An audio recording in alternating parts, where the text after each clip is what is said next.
Hello friends, स्वागत है आपके अपने ही यूट्यूब चैनल द अपग्रोथ में। आज की इस क्लास में हम लोग क्लास 11 विषय भूगोल का पहला चैप्टर भूगोल एक विषय के रूप में का इम्पोर्टेंट ऑब्जेक्टिव क्वेश्चन आंसर को देखेंगे। और इसके पहले हम लोगों ने 20 क्वेश्चन को देख चुका है। तो आइए आज हम लोग इस वीडियो में 21 नंबर से स्टार्ट करते हैं।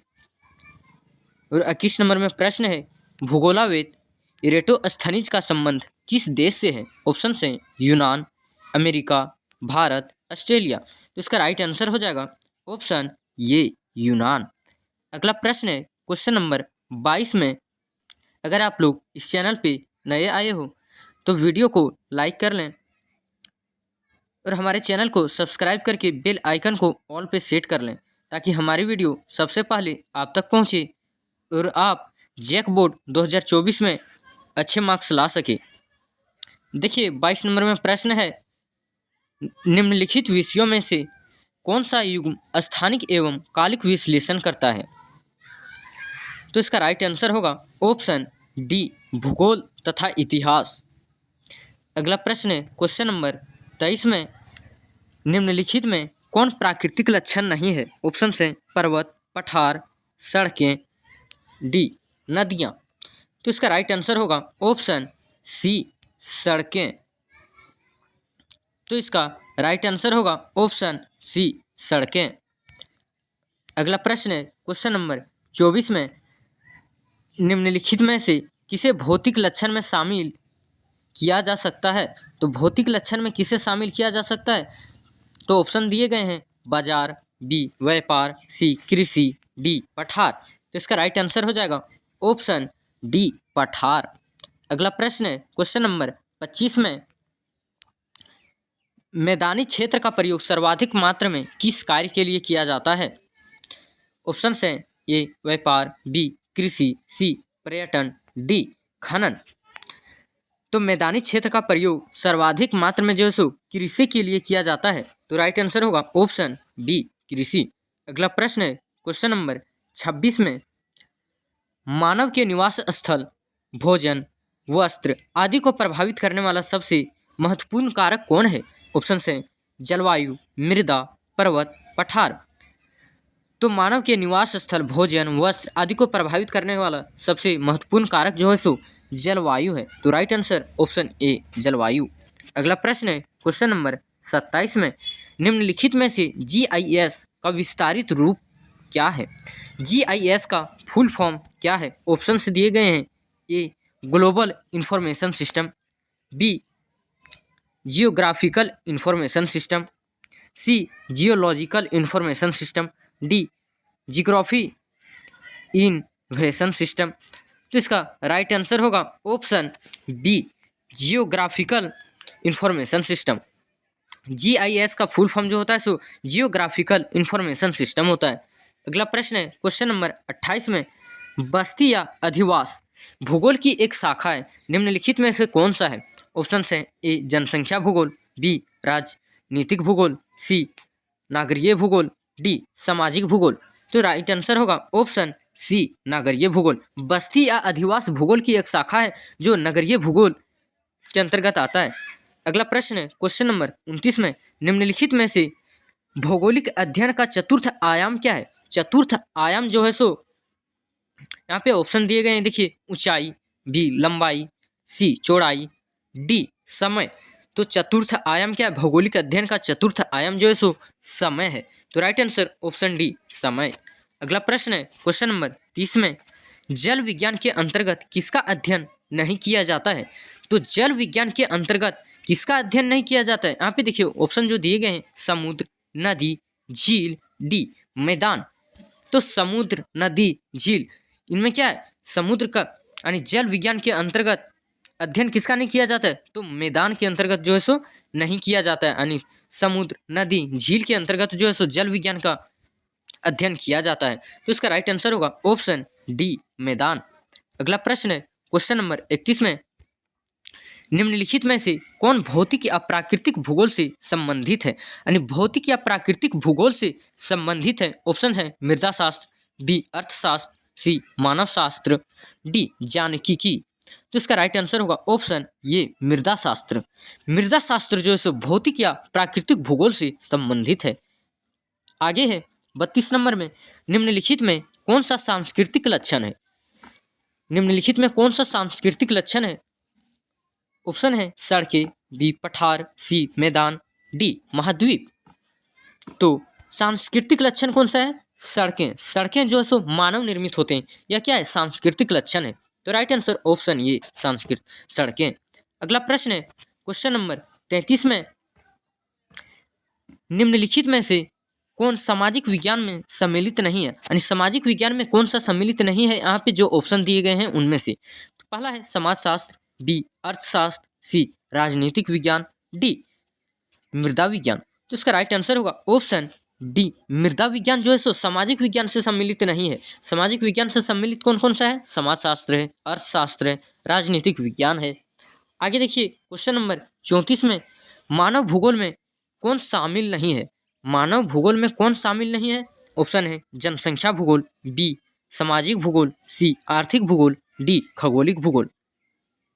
तो मानव भूगोल में जो है सो खगोलीय भूगोल जो है सो शामिल नहीं है। तो राइट आंसर होगा ऑप्शन डी खगोलिक भूगोल। अगला प्रश्न है क्वेश्चन नंबर 35 में, भूगोल काल एवं स्थान के संदर्भ में किसे केंद्र मानकर अध्ययन करता है? ऑप्शन है ए मानव, बी पशु, सी पादप, डी स्थल।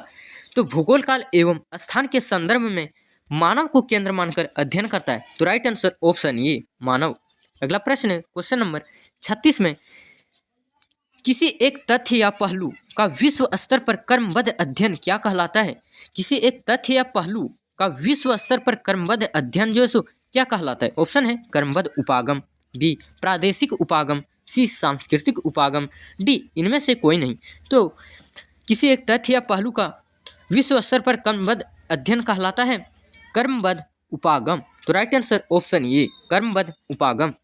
अगला प्रश्न है क्वेश्चन नंबर 37 में, आर्थिक भूगोल के अंतर्गत निम्नलिखित में से किसका अध्ययन नहीं किया जाता है? आर्थिक भूगोल के अंतर्गत निम्नलिखित में से किसका अध्ययन नहीं किया जाता है?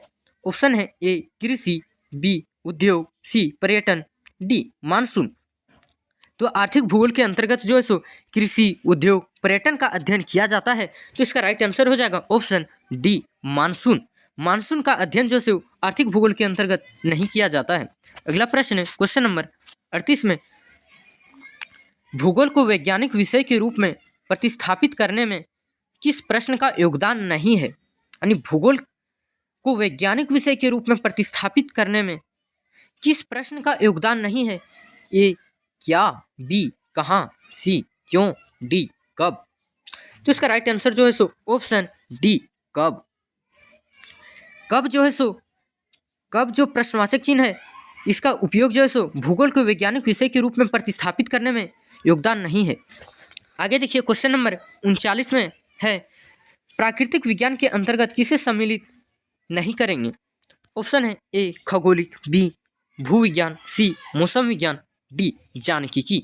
तो राइट आंसर होगा ऑप्शन डी ज्ञानिकी। प्राकृतिक विज्ञान के अंतर्गत ज्ञानिकी को सम्मिलित नहीं करेंगे और खगोलिक, भूविज्ञान, मौसम विज्ञान को सम्मिलित करेंगे।